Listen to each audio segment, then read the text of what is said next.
जब भी आपको कोई प्रॉपर्टी खरीदनी होती है तो अक्सर हम सेल डीड रजिस्टर करवाने के पहले एग्रीमेंट टू सेल करते हैं, जिसमें सेल की कंडीशन, सेल करवाने का टाइम और प्रॉपर्टी को परचेस करने के लिए टर्म्स एंड कंडीशंस लिखी जाती है। काफ़ी बार एग्रीमेंट को रजिस्टर करवाया जाता है और कई बार नहीं भी कराया जाता है। अक्सर लोग ये पूछते हैं कि हमारे पास अनरजिस्टर्ड एग्रीमेंट है और अगर कोई पार्टी एग्रीमेंट की पालना से मना कर देता है तो क्या अनरजिस्टर्ड एग्रीमेंट के अकॉर्डिंग क्या कोर्ट में केस फाइल कर सकता है? तो ये क्वेश्चन काफी लोगों के मन में होता है, तो इसको जानना बहुत जरूरी है। इसको समझने के लिए वीडियो को एंड तक जरूर देखिए। सरल कानून की बात करें तो रजिस्ट्रेशन एक्ट के सेक्शन 70 के अनुसार कोई भी इमूवेबल प्रॉपर्टी जिसकी वैल्यू 100 रुपया या इससे ज्यादा हो, इसी के बारे में किसी भी अधिकार का ट्रांसफर बिना रजिस्टर्ड डीड नहीं किया जा सकता है। और आज ही के टाइम पे शायद ही कोई ऐसी प्रॉपर्टी हो जिसकी वैल्यू 100 रुपये से कम हो। तो प्रॉपर्टी की लेन देन में कोई भी एग्रीमेंट हम करते हैं तो उसको रजिस्टर करवाना बहुत जरूरी होता है। हर प्रॉपर्टी एग्रीमेंट में मेनली दो पार्टीज होती है, एक सेलर और एक बायर। अगर कोई एग्रीमेंट रजिस्टर्ड है और उसके बारे में कोई विवाद होता है तो कोई भी पार्टी कोर्ट में जाके केस कर सकता है, इसमें कोई डाउट नहीं है। पर अगर एग्रीमेंट रजिस्टर्ड नहीं है तो ये देखना बहुत ज़रूरी है कि पार्टीज के बीच में जो विवाद हुआ है वो किस वजह से हुआ है। अगर कोई बेचने वाली पार्टी एग्रीमेंट के बाद प्रॉपर्टी बेचने से मना करे या खरीदने वाली पार्टी एग्रीमेंट के बाद प्रॉपर्टी खरीदने से मना करे और एग्रीमेंट रजिस्टर्ड नहीं है तो क्या उस एग्रीमेंट की स्पेसिफिक परफॉर्मेंस करवाने के लिए कोर्ट में केस फाइल किया जा सकता है? इसके लिए एग्रीमेंट को दो टाइप का माना जाता है। एक तो वो एग्रीमेंट जिसमें एग्रीमेंट तो किया गया हो लेकिन प्रॉपर्टी का पोजीशन हैंडओवर नहीं किया गया है, और दूसरा की एग्रीमेंट भी किया गया है, उसकी पास्ट परफॉर्मेंस में खरीदने वाली पार्टी को प्रॉपर्टी का पोजीशन भी दिया गया है।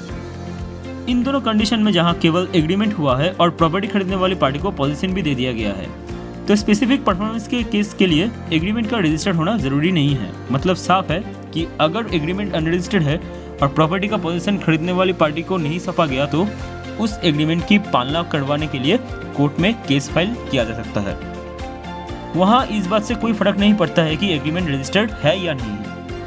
अगर आपको ये वीडियो अच्छी लग रही हो तो लाइक का बटन जरूर दबाइए, और अगर अभी तक अपने चैनल को सब्सक्राइब नहीं किया है तो जल्दी से जल्दी नीचे बेल आइकन पर क्लिक करें। दोस्तों, उम्मीद है कि ये इन्फॉर्मेशन आपके लिए हेल्पफुल साबित होगी।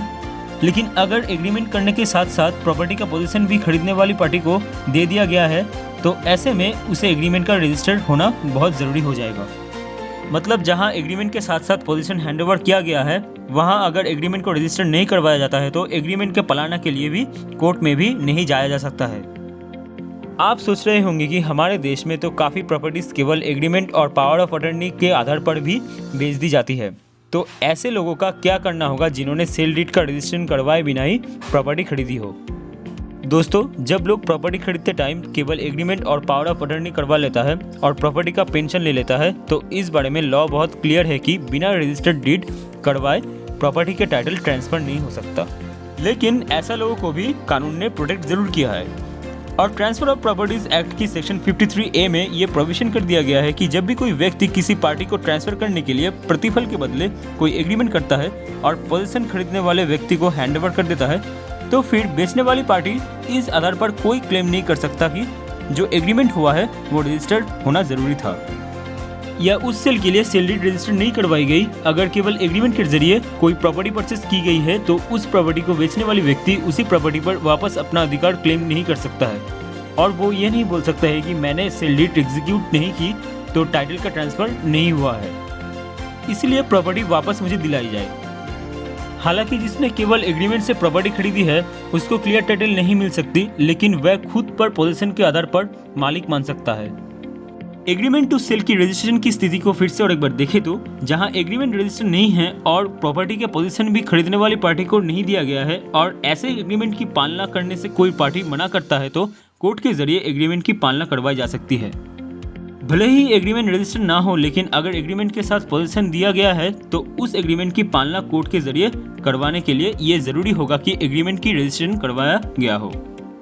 दोस्तों, उम्मीद है ये इन्फॉर्मेशन आपके लिए हेल्पफुल साबित होगी। आज इतना ही, मिलते हैं अगली वीडियो में, तब तक के लिए अलविदा। अगर आपको ये वीडियो पसंद आई then please like, share and subscribe our channel Property Expert and be with us. If anyone wants to buy or take property on rent, then you can fill the form given below in the description. Thank you.